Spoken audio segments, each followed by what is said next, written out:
Bismillahirrahmanirrahim. Assalamualaikum warahmatullahi wabarakatuh.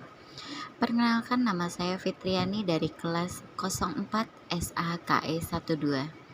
Saya ingin menjelaskan tentang pemeriksaan liabilitas jangka pendek.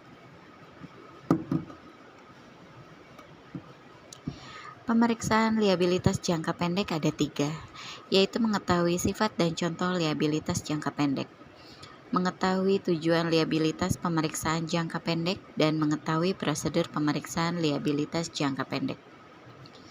Contoh-contoh liabilitas jangka pendek itu ada 13, yaitu utang usaha, pinjaman dari bank, bagian kredit jangka panjang yang jatuh tempo kurang dari setahun, utang pajak, biaya yang masih harus dibayar, voucher payable, utang dividen, pendapatan yang diterima di muka, uang muka penjualan, utang pemegang saham, utang leasing, utang bunga, dan utang perusahaan afiliasi. Tujuan pemeriksaan liabilitas jangka pendek.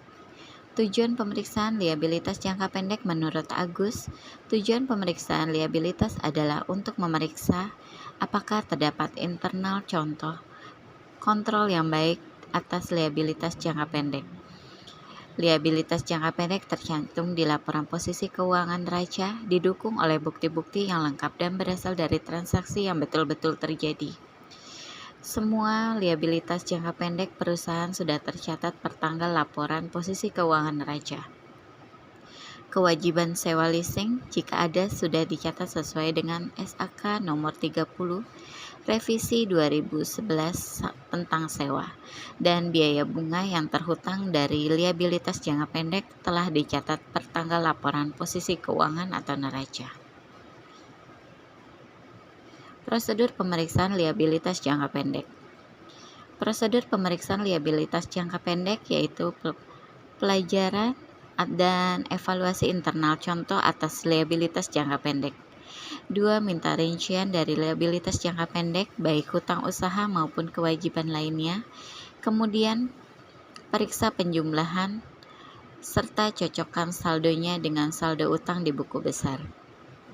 3. Utang usaha, cocokkan saldo masing-masing supplier dengan saldo menurut subsidiary ledger utang usaha. 4. Secara tes basis, pemeriksa bukti pendukung dari saldo utang kepada beberapa supplier. Perhatikan apakah angkanya cocok dengan purchase order, receiving report, dan supplier invoice. Periksa juga perhitungan matematik dari dokumen tersebut dan otoritas dari pejabat perusahaan yang berwenang.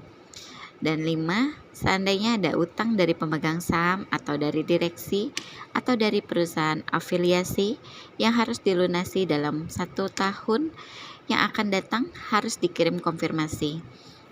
Periksa perjanjian kreditnya dan periksa apakah ada pembebanan bunga atas pinjaman tersebut.